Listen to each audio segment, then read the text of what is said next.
हाँ तो मेरे साथियों, कैसे हैं आप सब लोग। उम्मीद है आप लोग बहुत ही अच्छे होंगे, मस्त होंगे और स्वस्थ होंगे और आप लोग बोर्ड एग्जाम की तैयारी बहुत ही बेहतरीन कर रहे होंगे। और नहीं कर रहे हैं तो अभी से शुरू कर दीजिएगा, क्योंकि हम आपके लिए ये क्लास शुरू किए हैं जो कि आपके एनसीईआरटी 2024 और 25 के अनुसार है। ठीक है, सारे क्वेश्चन एनसीईआरटी के हैं और एक एक क्वेश्चन आपको बहुत ही बेहतरीन तरीके से हम लोग करवाने का प्रयास कर रहे हैं। और आज की क्लास में हम लोग क्या पढ़ने वाले हैं, 4.3 द्विघात समीकरणों के मूलों की प्रकृति ज्ञात करना हम लोग सीखते हैं। ठीक है, आज की क्लास में।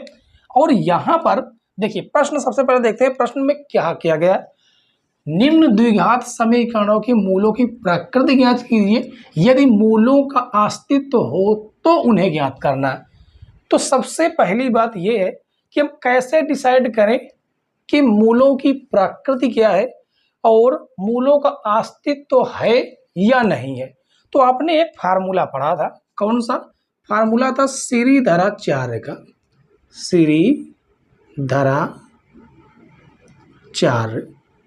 सूत्र। ये द्विघात समीकरण का ही सूत्र है। इसमें आपका फार्मूला होता है x बराबर minus b plus minus under root b square minus 4ac upon 2a। ये होता है श्रीधराचार्य का सूत्र। ठीक है, अब क्या है, हमें क्या करना है, मूलों की प्रकृति ज्ञात करनी है। मूलों की प्रकृति कैसे ज्ञात करते हैं, उसके लिए ये डिसाइड करता है, ये रूट के अंदर है ना, ये डिसाइड करता है जिसे हम लोग हिंदी में कहते हैं विविक्त कर। विविक्त कर, सॉरी क्या लिख रहे हैं, विविक्त कर। ठीक है, और इसे हम डी से प्रदर्शित करते हैं। यानी कि सीधी सिंपल बात ये है, जो डी है ये आपका फार्मूला होता है बी स्क्वायर माइनस 4ac। ठीक है, अब कैसे हम बताएं कि मूलों की प्रकृति क्या है, उसका अस्तित्व है या नहीं है। तो वो डिसाइड होते हैं, पहला नंबर कि डी बराबर बी स्क्वायर माइनस 4ac यदि आ जाए कि इसका धनात्मक आ जाए, या ऐसे कह सकते हैं कि ये आपका 0 से बड़ा आ जाए, या आप कोष्ठक में लिख सकते हैं धनात्मक। ये धनात्मक आ जाता है तो आपके मूल वास्तविक होंगे, मूल वास्तविक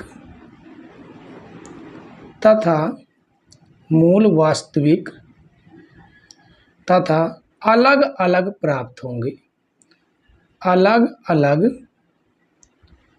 प्राप्त होंगे। ठीक है, पहली कंडीशन। दूसरी कंडीशन ये है कि व्युत्क्रम जो है बी स्क्वायर माइनस 4ac यदि 0 के बराबर आ जाए तो क्या होगा, मूल वास्तविक तो प्राप्त होंगे। क्या होंगे? मूल वास्तविक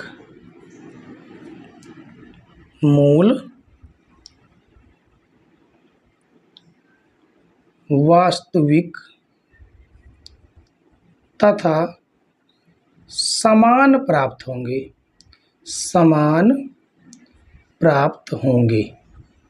समान मतलब एक ही।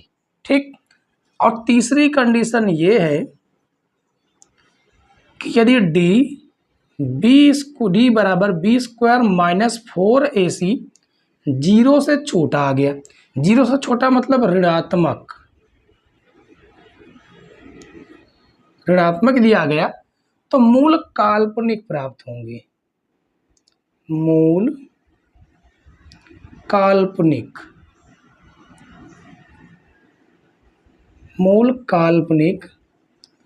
प्राप्त होंगे, यानी इसी का अस्तित्व नहीं होगा। ठीक, यदि मूल काल्पनिक प्राप्त हो जाते हैं तो आपको पता है कि जो डी है, जो व्युत्क्रम है, इसके अंदर आने वाली जो संख्या होगी वो ऋणात्मक प्राप्त होगी। जब ऋणात्मक प्राप्त हो जाएगी तो उसे हम सॉल्व नहीं कर सकते, उसे हम सॉल्व नहीं कर सकते कि रूट से बाहर वो निकल नहीं सकती है, इसलिए उसके मूल काल्पनिक प्राप्त होते हैं, यानी कि उसको हम सॉल्व नहीं कर सकते हैं। ठीक है, और इसके बाद हम इन्हीं फार्मूलों की हेल्प से इन सारे के सारे क्वेश्चनों को करने वाले आज के सारे क्वेश्चन। उम्मीद है बच्चों कि आपको ये की चीज समझ में आ गई होगी। ठीक है, तो इसको हम रफ करेंगे और उसके बाद जो हम एक एक क्वेश्चन को बहुत ही बारीकी से समझेंगे। ठीक है, चलिए इसको रफ करते हैं। आपने इसकी स्क्रीनशॉट ले ली होगी और इसके बाद जो है पहला प्रश्न देखिएगा। पहले प्रश्न का पहला नंबर बहुत ही बेहतरीन प्रश्न है बच्चों।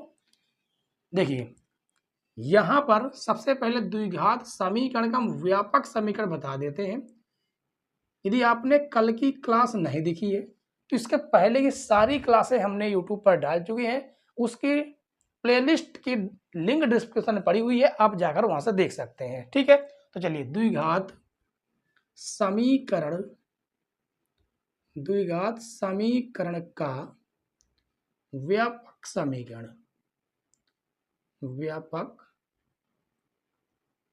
समीकरण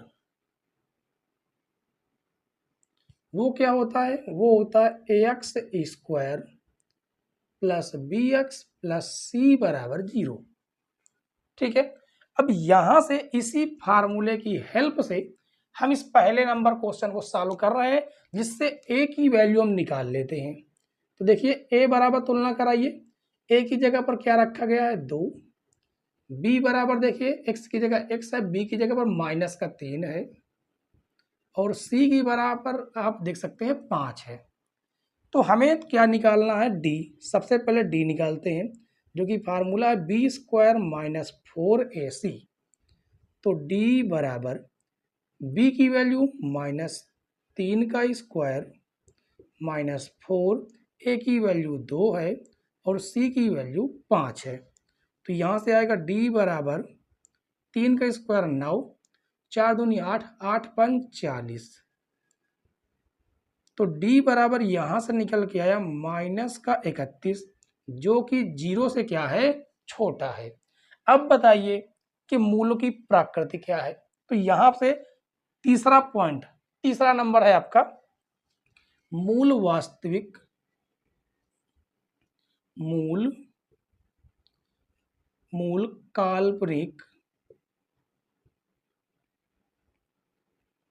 काल्पनिक प्राप्त होंगे, यानी मूल क्या है? काल्पनिक है। इसका अस्तित्व है क्या? इसका अस्तित्व नहीं है, तो यहां पर लिख देंगे इसलिए इसका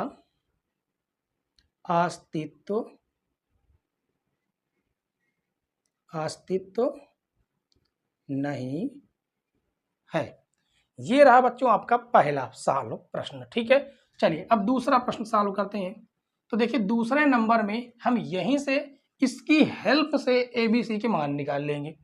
तो यहां पर देखिए a बराबर कितना दिख रहा है? 3, b बराबर कितना दिख रहा है? -4√3 और c बराबर आप देखिए c बराबर कितना है? 4 है। तो पहले हम क्या करते हैं कि d का मान निकालते हैं। d बराबर बी स्क्वायर माइनस 4ac। तो d बराबर b का मान है -4√3 का होल स्क्वायर -4, a की वैल्यू है 3 और c की वैल्यू है 4। तो यहां से आएगा d बराबर माइनस का स्क्वायर करेंगे तो प्लस हो जाएगा, 4 का स्क्वायर करेंगे तो 16 हो जाएगा, √3 का स्क्वायर करेंगे क्या हो जाएगा? √3 का स्क्वायर करेंगे तो √9 होगा और 9 का वर्गमूल क्या होता है? 3 होता है। -4 चौक 16 × 48, ये आपको कितना आ जाएगा? 48। तो d बराबर 16 × 48 -48, यानी d बराबर कितना आ गया? 0। अब d बराबर जब 0 आ गया तो मूलों की प्रकृति क्या है? तो लिखेंगे मूल वास्तविक तथा समान प्राप्त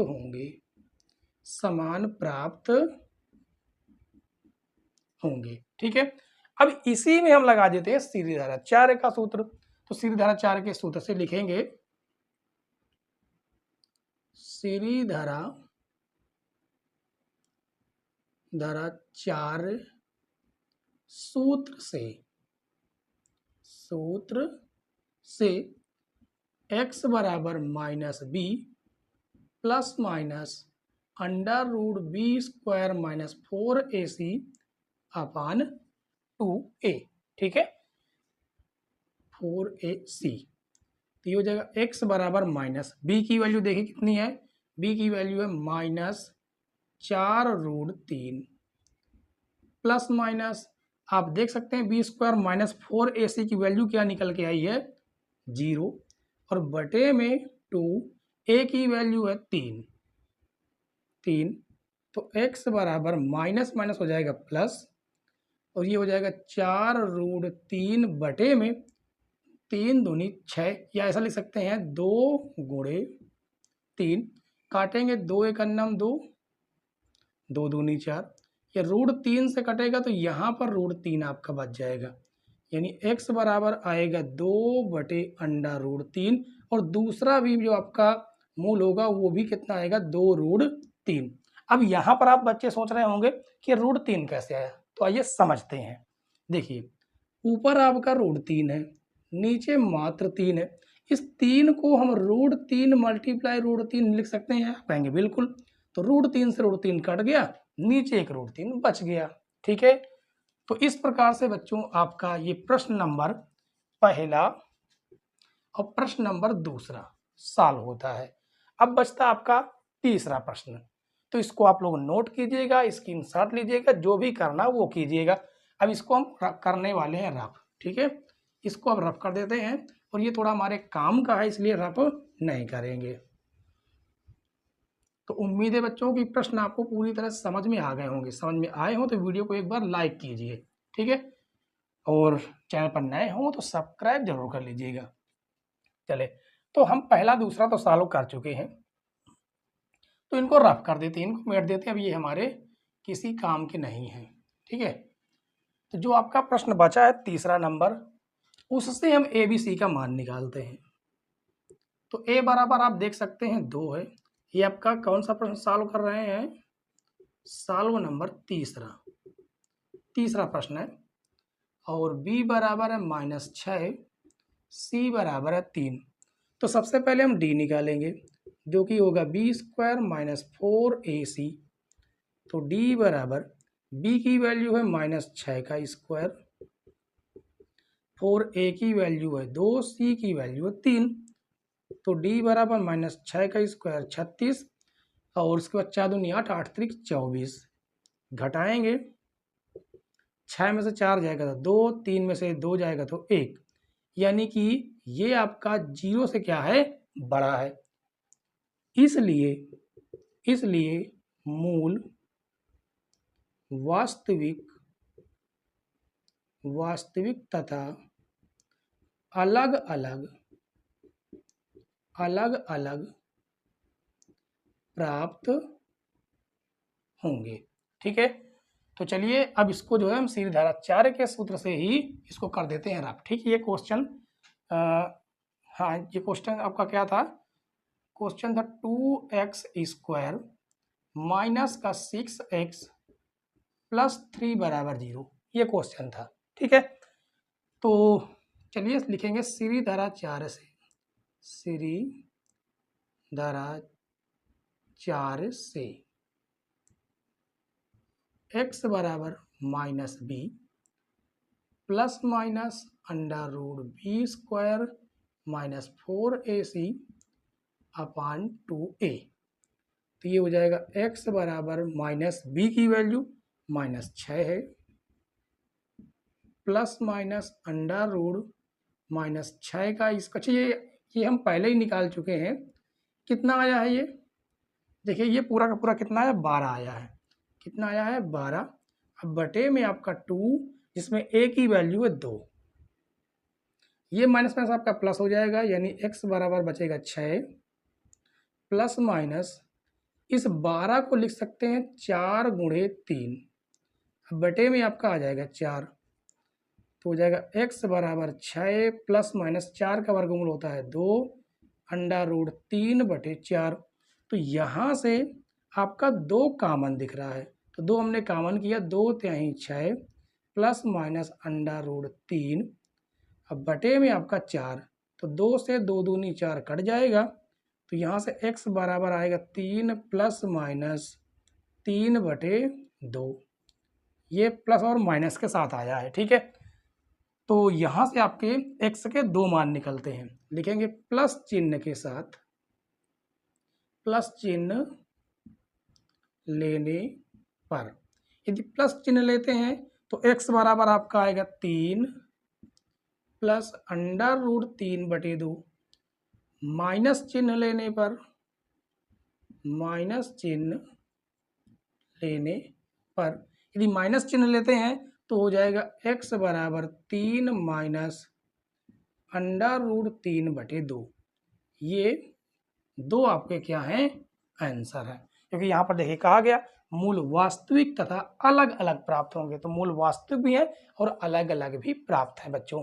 ठीक है, तो प्रश्न नंबर 1 के तीनों पार्ट बच्चों कैसे लगे ये आप लोग कमेंट्स में जरूर बताइएगा। ठीक है, तो चलिए अब हम सॉल्व करते हैं प्रश्न नंबर 1 के बाद प्रश्न नंबर 2। प्रश्न नंबर 2 देखिए बच्चों, प्रश्न नंबर 2 में कहा गया कि निम्न प्रत्येक द्विघात समीकरण में k का ऐसा मान ज्ञात कीजिए कि उसके 2 बराबर मूल प्राप्त हों। इस क्वेश्चन में बच्चों दोनों क्वेश्चन में आप लोग स्टार लगाइएगा, क्योंकि बहुत ही इंपॉर्टेंट प्रश्न है, बहुत ही मोस्ट इंपॉर्टेंट। यदि इस अभ्यास 4.3 से क्वेश्चन बनता है तो इन 2 प्रश्नों में से कोई न कोई एक प्रश्न आपका 100% रख दिया जाएगा। ठीक, तो चलिए हम सबसे पहले क्या करते हैं, कहा गया कि निम्न प्रत्येक द्विघात समीकरण में k का ऐसा मान ज्ञात कीजिए उसके 2 बराबर मूल प्राप्त हों। अब बराबर मूल प्राप्त कब होता है, जब विधिकर 0 होता है। तो हम क्या करेंगे, सबसे पहले ABC की मान निकालेंगे और यहाँ पर लिखेंगे सॉल्व नंबर 1। A का मान आप देखेंगे कितना है, 2 है, B का मान कितना है, k है, और C का मान कितना है, 3। कैसे निकाला गया, द्विघात समीकरण के व्यापक समीकरण से इसकी तुलना करके। ठीक है, तो चलिए तो लिखेंगे चूंकि 2 बराबर मूल प्राप्त होंगे इसलिए d बराबर 0, यानी कि b² माइनस 4ac बराबर कितना हो जाएगा, 0 हो जाएगा। अब इसमें हमें मान रखना है, b की वैल्यू k है तो k का स्क्वायर माइनस 4, a की वैल्यू 2 है और c की वैल्यू 3 है, बराबर में आपका 0, तो ये हो जाएगा k² माइनस 4 दूनी 8, 8 त्रिक 24 बराबर 0। तो k² बराबर कितना हो जाएगा, 24, माइनस से प्लस में जाएगा। यदि हम स्क्वायर हटा देते हैं तो 24 के ऊपर अंडर रूट लग जाएगा। ठीक है, तो यहाँ से k का क्या मान आएगा, k का मान आएगा 24 को हम क्या लिख सकते हैं, 24 को देखिए 24 को हम लिख सकते हैं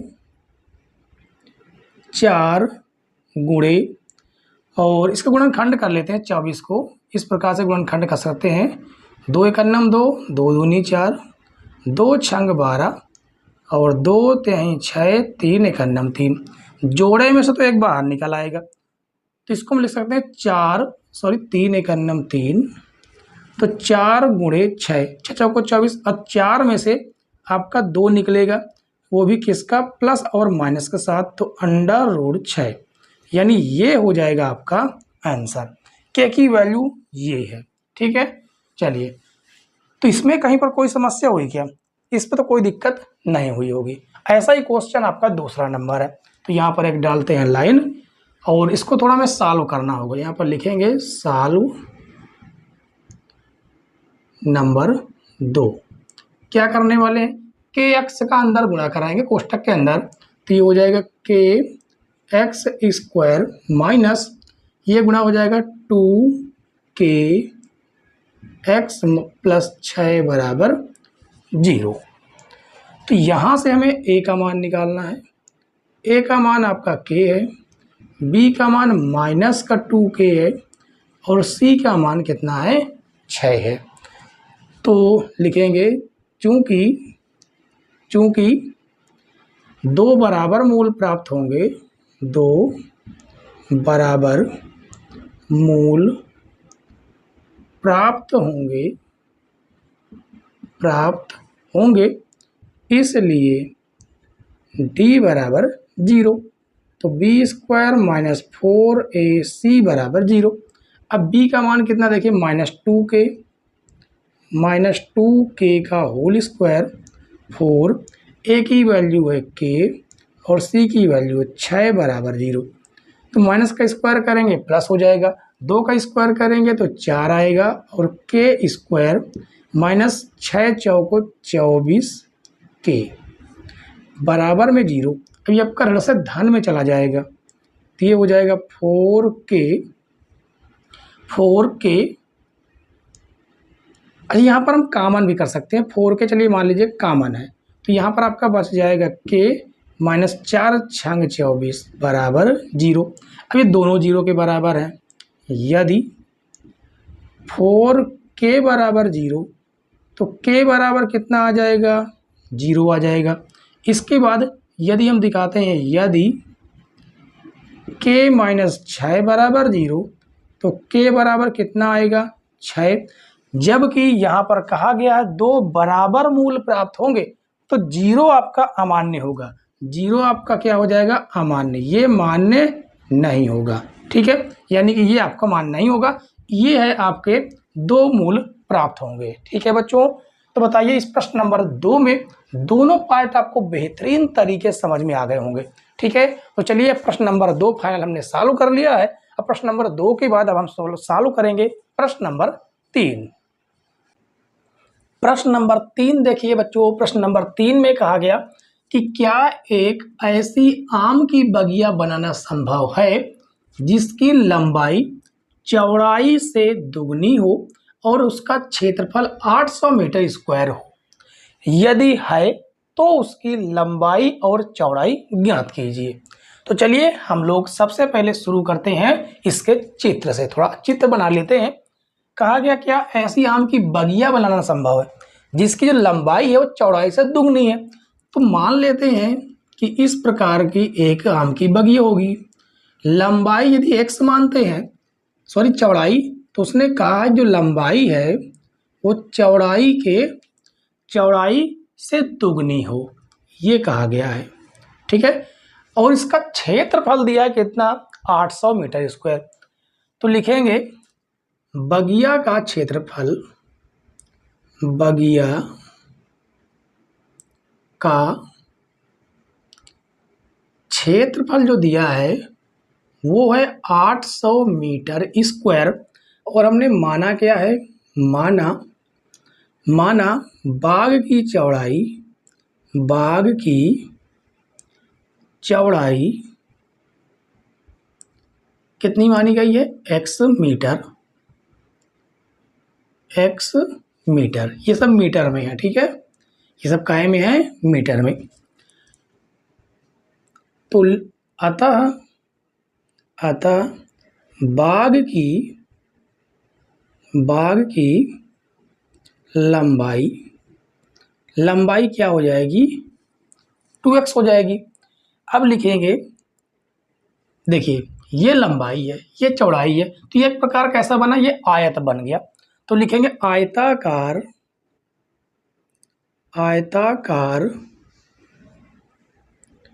बाग का क्षेत्रफल। अब आयताकार जो बाग का क्षेत्रफल होता है वो कितना गया है, वो दिया तो गया है 800, लेकिन आयताकार बाग का क्षेत्रफल का जो फार्मूला होता है वो होता है लंबाई गुणे चौड़ाई बराबर 800। लंबाई आपकी 2x है, चौड़ाई आपकी x है, बराबर में हो जाएगा 800।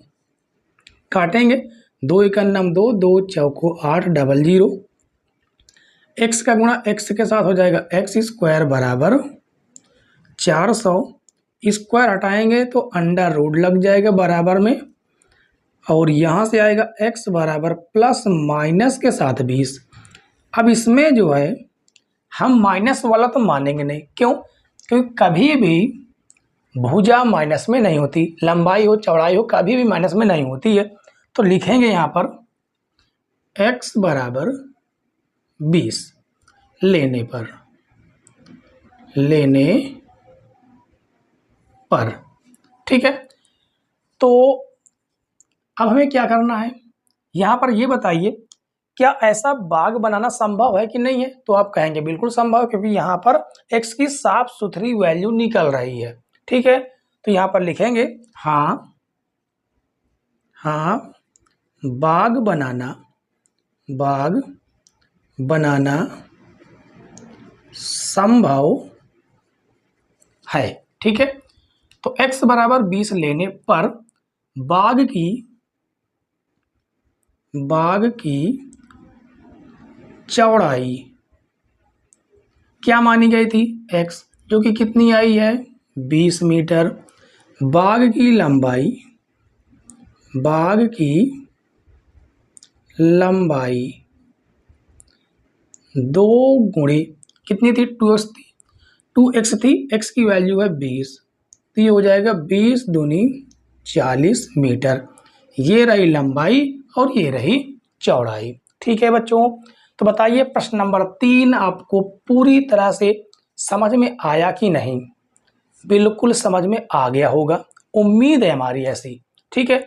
बाकी आप लोग कमेंट्स करके जरूर बताइएगा कि कहीं पर कोई दिक्कत कोई प्रॉब्लम हुई हो तो, ठीक है। तो चलिए प्रश्न नंबर 3 के बाद हम लोग सॉल्व करेंगे अब प्रश्न नंबर 4। प्रश्न नंबर 4 देखिए बच्चों, प्रश्न नंबर 4 में कहा गया क्या निम्न स्थिति संभव है? यदि है तो उनकी वर्तमान आयु ज्ञात कीजिए। अब क्या कहा गया है कि दो मित्रों की आयु का योग 20 वर्ष है, 4 वर्ष पूर्व उनकी आयु का गुणनफल 48 था। तो हमें पहले इसको सॉल्व करना है। तो क्या करेंगे? तो सबसे पहले हम दो मित्र थे, दोनों मित्रों की वर्तमान आयु मान लेंगे। तो लिखेंगे माना पहले मित्र की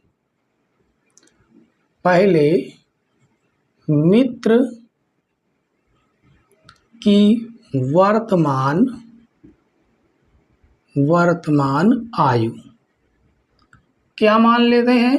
x वर्ष। दूसरे मित्र की वर्तमान आयु, दूसरे मित्र की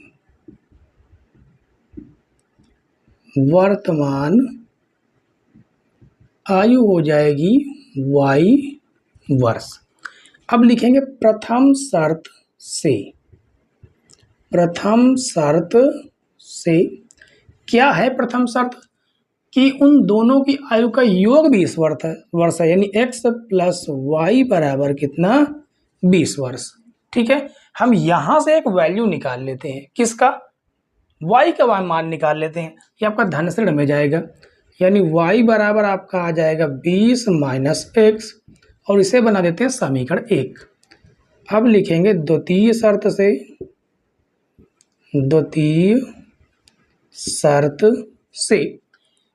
शर्त में यह कहा गया कि 4 वर्ष पूर्व उनकी आयु का गुणनफल 48 था।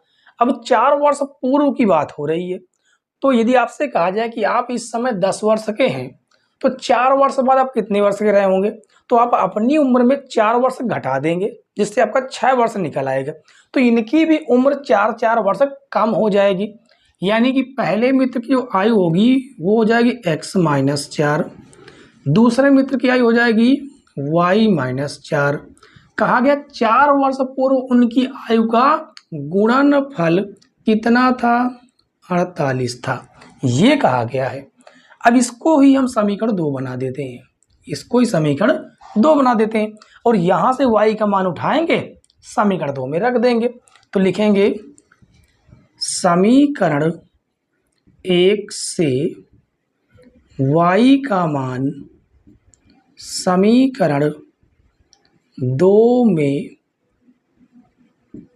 रखने पर, चलिए 2 में रखते हैं यहाँ पर, तो ये हो जाएगा x-4, y की जगह पर हो जाएगा आपका 20 माइनस x, अब माइनस में 4 बराबर में 48, ठीक है। और इसे थोड़ा और सॉल्व करेंगे तो ये आपका x-4 रहेगा ही रहेगा, x-4, ये आपका 20 में से 4 घट जाएगा तो ये हो जाएगा आपका 16 माइनस कितना बच जाएगा, 16 माइनस x बच जाएगा, x बराबर में आपका 48 है। अब इसको थोड़ा सॉल्व करते हैं, आपस में गुणा कराते हैं। x का गुणा 16 के साथ हो जाएगा तो 16x, x का गुणा माइनस x के साथ माइनस का x², और 16 चौक 64 हो जाएगा, माइनस का माइनस माइनस प्लस 4x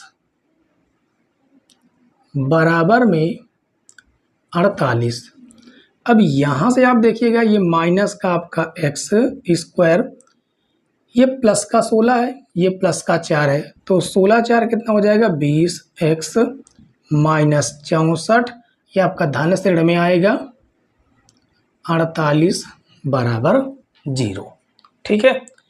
यहाँ पर हाँ ठीक है, तो ये हो जाएगा माइनस का x² प्लस का 20x, दोनों को जोड़ देना है, तो 8 4 12, 12 के 2 हासिल 1, और 6 4 10 1 11, ठीक है। दोबारा चेक कर लेते हैं, 8 4 12 के 2 हासिल 1, 6 4 10 1 11, यानी कितना आ गया 112 बराबर में 0। अब यहाँ पर ये आपका प्लस का होना चाहिए, तो हम ये काम करते हैं कि यहाँ पर हम माइनस कर लेते हैं कॉमन, तो ये हो जाएगा x² माइनस 20x, अब प्लस का 112 बराबर 0। अब ये आपका माइनस जो है गुणे से भाग में चला जाएगा, यानी इसका काम खत्म हो गया, 0 हो गया। तो यहाँ पर आपके पास क्या बनता है, x² माइनस 20x प्लस 112 बराबर 0, ये आपका बना है द्विघात समीकरण, ठीक है। कहा गया क्या निम्न स्थिति संभव है, यदि है तो उनकी वर्तमान आयु ज्ञात कीजिए। तो कैसे पता करें कि इनकी कि यह स्थिति संभव है या नहीं है, तो वो है विविक्तिकर का फार्मूला। विविक्तिकर यदि धनात्मक आता है, 0 से बड़ा आता है तो स्थिति संभव है, और अगर माइनस में आ गया तो स्थिति संभव नहीं है, ठीक। तो यहाँ से a का मान निकालते हैं, यहाँ पर a इसका गुणांक है 1 है, और b बराबर -20, और c बराबर है कितना 112, तो d बराबर कितना आ जाएगा b² माइनस 4ac, तो d बराबर b का मान है -20 का होल स्क्वायर माइनस 4a का मान 1 है, c का मान 112 है, तो ये हो जाएगा आपका कितना प्लस का 400 माइनस 4 दूनी 8, 4 एकन्नम 4, 4 एकन्नम 4, तो इसको हल करेंगे तो d बराबर कितना आ जाएगा, घटाएंगे माइनस का 48 आ जाएगा, जो कि 0 से क्या है छोटा है, यानी कि ऋणात्मक आ गया। तो इसके जो मूल है वो काल्पनिक प्राप्त होंगे, तो लिखेंगे अतः मूल काल्पनिक प्राप्त होंगे, काल्पनिक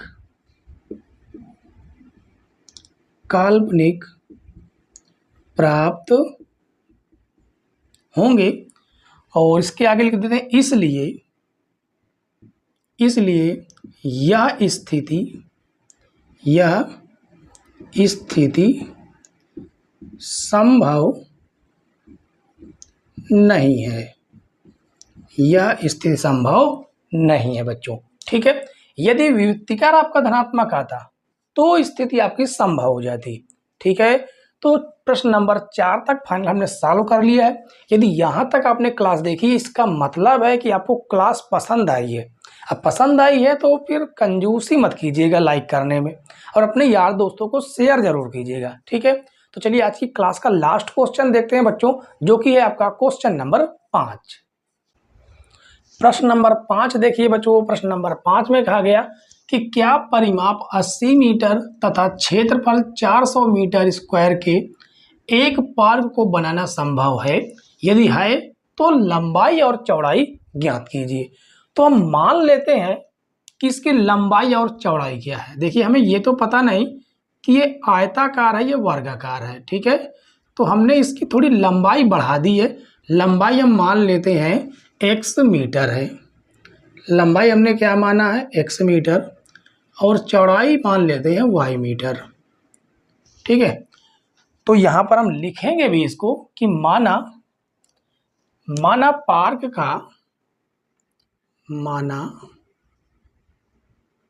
पार्क का या पार्क की लंबाई बराबर x मीटर, पार्क की चौड़ाई बराबर y मीटर, ठीक। ये हमने मान लिया है।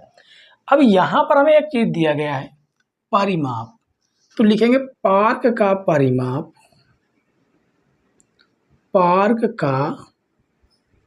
परिमाप हमें दिया गया है 80 मीटर।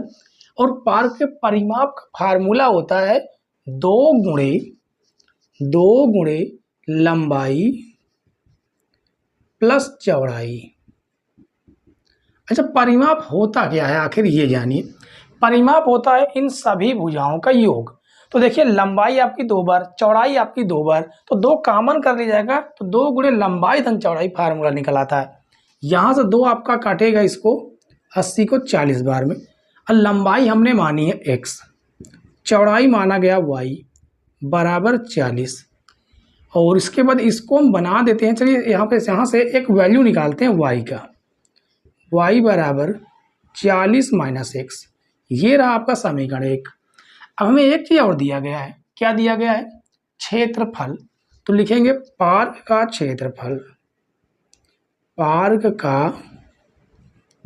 क्षेत्रफल दिया गया है हमें 400 मीटर स्क्वायर, जबकि पार्क के क्षेत्रफल का फार्मूला होता है लंबाई गुणे चौड़ाई बराबर 400।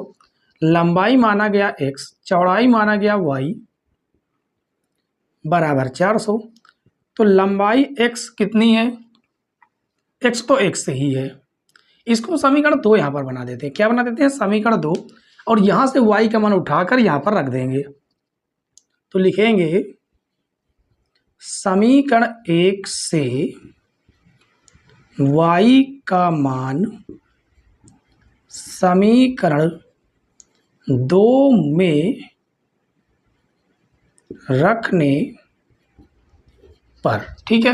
तो चलिए समीकरण 2 में यहाँ पर रखेंगे। तो ये हो जाएगा आपका x मल्टीप्लाई y का मान है 40 माइनस x, 40 माइनस x बराबर कितना है?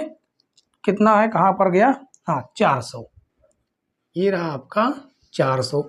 इसका अंदर गुणा करेंगे तो ये हो जाएगा 40x माइनस एक्स स्क्वायर। और इसको हम धन से ऋण में लाते हैं तो माइनस में हो जाएगा 400 बराबर 0, ठीक है। अब थोड़ा सा व्यापक समीकरण के रूप में लिखते हैं। तो ये हो जाएगा आपका माइनस का एक्स स्क्वायर प्लस का 40x माइनस 400 बराबर 0। अब जो है ये आपका किसका होना चाहिए? धनात्मक होना चाहिए।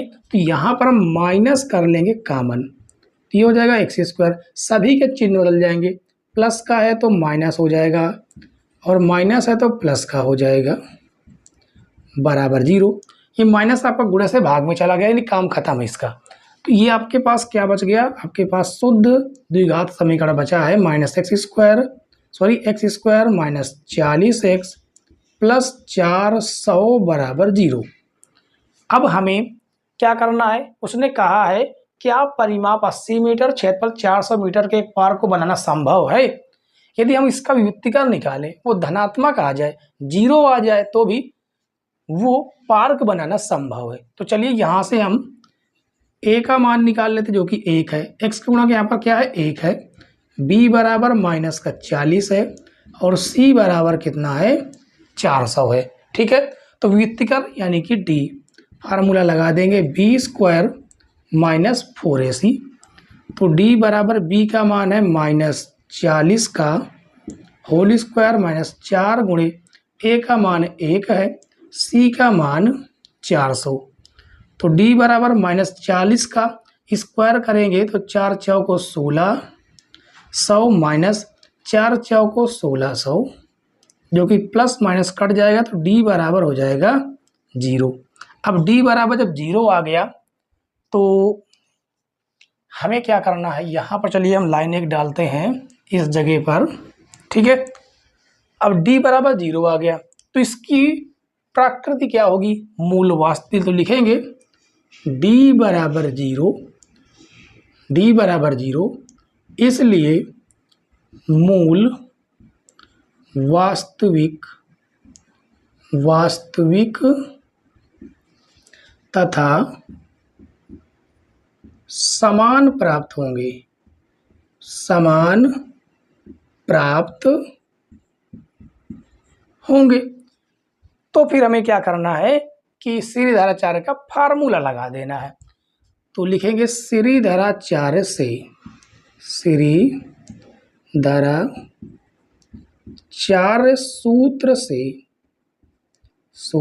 से x बराबर minus b plus minus under root b square minus 4ac upon 2a, तो ये हो जाएगा x बराबर माइनस बी की वैल्यू माइनस 40 है, माइनस 40 प्लस माइनस इसका मान टोटल कितना आया है 0 आया है, और अपान 2 a की वैल्यू कितनी है, a की वैल्यू है 1, तो ये हो जाएगा x बराबर माइनस माइनस प्लस हो जाएगा, मात्र बचेगा 40, ये तो आपका 0 में चला गया बटे में 2, तो काटेंगे तो x बराबर कितना आ गया 20 आया।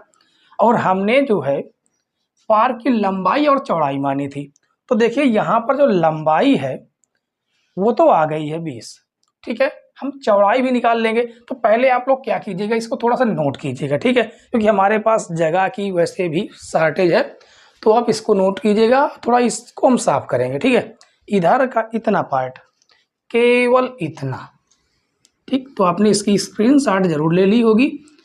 तो यहाँ पर लिखेंगे, क्या लिखेंगे, x का मान यहाँ से आपको नोट करना है, इस जगह से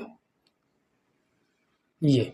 ठीक, तो लिखेंगे क्या, x का मान समीकरण 1 में रखने पर x बराबर 20 समीकरण 1 में रखने पर रख देते हैं, तो y बराबर 40 माइनस 20, तो y बराबर भी देखिए कितना आ गया 20, तो लिखेंगे अतः पार्क की लंबाई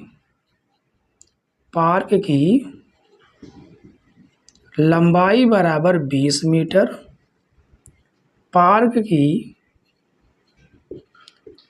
चौड़ाई बराबर 20 मीटर, यानी लंबाई और चौड़ाई दोनों 20 मीटर है।